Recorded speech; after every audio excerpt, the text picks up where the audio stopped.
Maddock dam. अब इसे लेकर देखिए कहा यह जा रहा है कि भारत के लिए पानी सुरक्षा पर इसका जो है खतरा आने वाले दिनों में देखने को मिलेगा। वैसे में देखना यह होगा कि भारत की रणनीति अब इस डैम को लेकर आगे क्या बढ़ती है। आगे बढ़ते हैं, बड़ी खबर का रुख करेंगे। महादेव बैटिंग ऐप के संचालक सौरभ चंद्राकर ओमान में गिरफ्तार कर लिए गए हैं। सौरभ चंद्राकर को भारत लाने की अब प्रक्रिया जो है वो तेज होती हुई दिखाई दे रही है। इंटरपोल रेड नोटिस के आधार पर कार्रवाई हुई है। अब सीबीआई ने कई आरोपियों के खिलाफ चार्जशीट दाखिल कर दी है। ईडी ने 940.77 करोड़ की संपत्तियां भी अटैच की हैं। तो देखिए, देश के चर्चित महादेव ऑनलाइन बैटिंग ऐप का ये पूरा मामला है। जांच एजेंसियां एक के बाद एक बड़ी कार्रवाई इस पूरे मामले में कर रही हैं। इस मामले के कथित मास्टरमाइंड सौरभ चंद्राकर को ओमान में गिरफ्तार किए जाने की खबर सामने आई है और बताया अब ये जा रहा है कि इंटरपोल के रेड नोटिस के आधार पर ये कार्रवाई की गई है और अब भारत सरकार उसे प्रत्यर्पण के जरिए भारत लाने की प्रक्रिया तेज कर रही है। इधर जांच एजेंसियों के मुताबिक सौरभ चंद्राकर पर फर्जी इंडोनेशियाई पासपोर्ट के जरिए ओमान में प्रवेश करने का भी आरोप है और ईडी पहले ही महादेव बैटिंग ऐप के जरिए मनी लॉन्ड्रिंग, अवैध सट्टेबाजी, हवाला नेटवर्क से जुड़े गंभीर आरोपों की जांच कर रहा है और इस मामले में साल 2023 में हुई कथित 200 करोड़ रुपए की आलीशान शादी भी जांच के दायरे में रही है। ईडी का यह दावा है कि अब तक महादेव ऐप से जुड़े मामलों में 4,336 करोड़ रुपए से अधिक की संपत्तियां अटैच हुई हैं, फ्रीज हुई हैं या फिर उसे सीज की जा चुकी है। वहीं हाल ही में विकास गर्ग, उनके परिवार और उनसे जुड़ी कंपनियों की लगभग 940.77 करोड़ रुपए की जो संपत्तियां हैं वो अस्थायी रूप से अटैच की गई हैं। दूसरी ओर सीबीआई ने महादेव ऐप सट्टेबाजी और भ्रष्टाचार मामले में बड़ी कार्रवाई करते हुए 6 लोगों को गिरफ्तार भी किया है। जावेद संवाददाता तमाम जानकारी के साथ जुड़ चुके हैं। जावेद, प्रक्रिया तेज होती हुई नजर आ रही है सौरभ चंद्राकर को भारत लाने को लेकर। अगर प्रक्रिया अब आगे बढ़ रही है, कितना समय मान के चले लगेगा?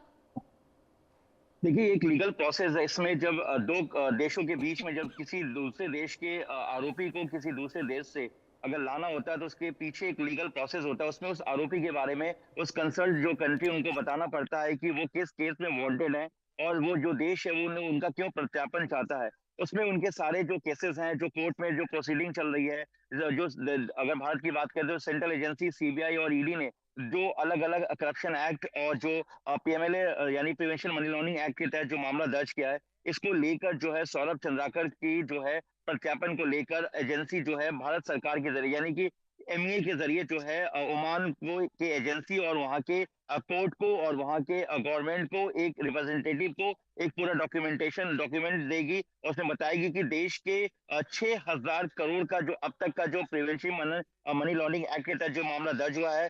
सीबीआई ने इस मामले में जिस तरीके से चार्जशीट दाखिल किया है, देखिए इस पूरे मामले में जो है 11 सीबीआई की तरफ से चार्जशीट को दाखिल किया गया है, जिसमें जैसे 6 महादेव ऐप को लेकर और 5 जो फ्रॉड हुआ है ऑनलाइन गेमिंग ऐप को लेकर, इसमें जो है चार्जशीट दाखिल की गई है। ये पूरी जो डिटेल है, एक इन्वेस्टिगेशन डिटेल है, वो ओमान सरकार को दी जाएगी।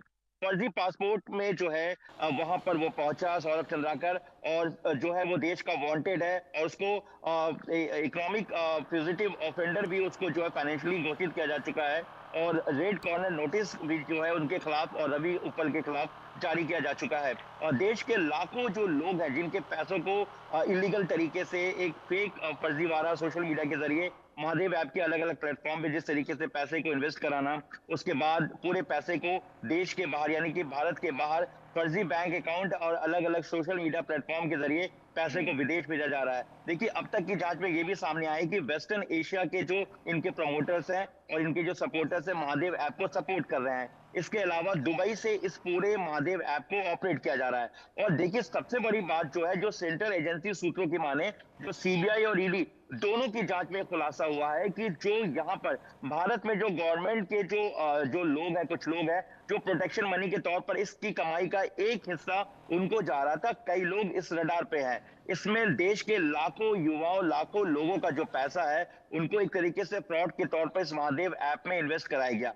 इसमें कुल मिलाकर 6 लोगों के खिलाफ पहले चार्जशीट दाखिल की जा चुकी है, जिसमें आसिम दास, रोहित गुलाटी, विकास हजारिया, अनिल दमानी, विशाल आहूजा और धीरज आहूजा है। वहीं दूसरी तरफ ईडी ने यानी कि कल शुक्रवार को विकास गर्ग, जो कि रवि उत्पल का करीबी बताया गया, उसके करीब 900 करोड़ से ऊपर के प्रॉपर्टी को अटैच किया है। इसमें वो एसेट्स है जो इस महादेव ऐप के जरिए और इसके जरिए जो दूसरे ऐप जो इस प्लेटफॉर्म से जुड़े हुए महादेव ऐप के, उसमें इसका अटैचमेंट सामने आया है। देखिए, अब तक का जो सबसे बड़ा, देश का सबसे बड़ा ये जो ऑनलाइन गेमिंग ऐप है जो कि लीगल तरीके से चल रहा था, इसमें कई लोगों की पूछताछ हो चुकी है और अब तक 66 लोगों के खिलाफ जो है चार्जशीट दाखिल की जा चुकी है, जिसमें आपको रवि उत्पल और सौरभ चंद्राकर शामिल है।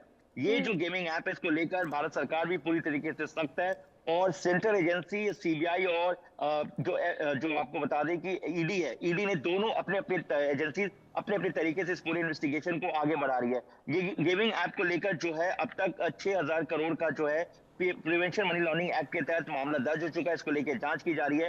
देश की 2 बड़ी सेंट्रल एजेंसी ईडी और सीबीआई इस पूरे मामले की जांच कर रही है। देखिए, इसमें जो है भ्रष्टाचार निवारण अधिनियम और धोखाधड़ी, जालसाजी, आपराधिक साजिश से जुड़ी धाराओं के तहत जो है चार्जशीट को दाखिल किया गया है। इसमें प्रोटेक्शन मनी को लेकर जिस तरीके से देश में बात आ रही है कि जो सरकारी संरक्षण दिया गया उसको लेकर प्रोटेक्शन मनी दी गई, इसके अलावा जो फर्जी बैंक है उसका सहारा लिया गया, इन तमाम चीजों को लेकर जो देश की एजेंसी सीबीआई और ईडी जो है वो अपनी जांच को आगे बढ़ा रही है। इसमें कई लोग जो ऐसे हैं जो अभी इनकी गिरफ्तारी होना बाकी है, लेकिन जिस तरीके से सौरभ चंद्राकर के प्रत्यापन की जो बात चल रही है वो कहीं ना कहीं सेंट्रल एजेंसी जो है के सोर्सेस की माने तो सीबीआई पूरी तरीके से एक्टिव हो गई है।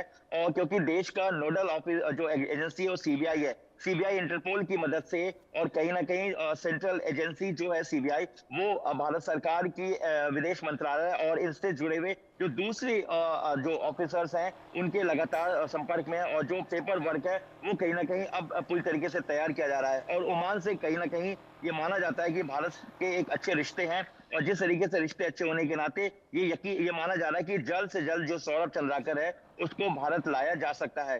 भारत लाने के बाद सौरभ चंद्राकर से एक जो है इसको लेकर एक बहुत बड़ी इन्वेस्टिगेशन होना बाकी है, क्योंकि देखिए इसमें कई ऐसे प्रमोटर्स भी थे जिन्होंने इस ऐप को प्रमोट किया और उनको देखकर जो देश के लाखों लोग हैं जिन्होंने अपना पैसा इस ऐप के जरिए गंवाया है और इसमें कई लोगों की जानें भी गई हैं। जानकारी ये भी है कि कई स्टेट में कुछ लोगों ने इस अपने पैसे को डूबते हुए देखकर या अपने पैसे को बर्बाद होता देखकर जो है उन्होंने कहीं ना कहीं इन्वेस्ट के तौर पर इसमें लगाया था। ये गेमिंग ऐप में कई ऐसे ऐप अलग अलग प्लेटफॉर्म्स हैं जहां पर जो लोगों ने जल्द पैसे के लिए या जल्द इस ऐप के जरिए जो है अपने पैसे को इन्वेस्ट किया, उन्हें लगा कि कहीं ना कहीं वो पैसे इसमें कमाएंगे, लेकिन जिस तरीके से लाखों नुकसान और कई हजार जो करोड़ उसके जो फायदा हुआ है वो महादेव ऐप के जो संचालक है रवि उत्पल और दूसरा जो है सौरभ चंद्राकर, इसने विदेश में बैठकर इस पूरे जो महादेव ऐप है इसको ऑपरेट किया।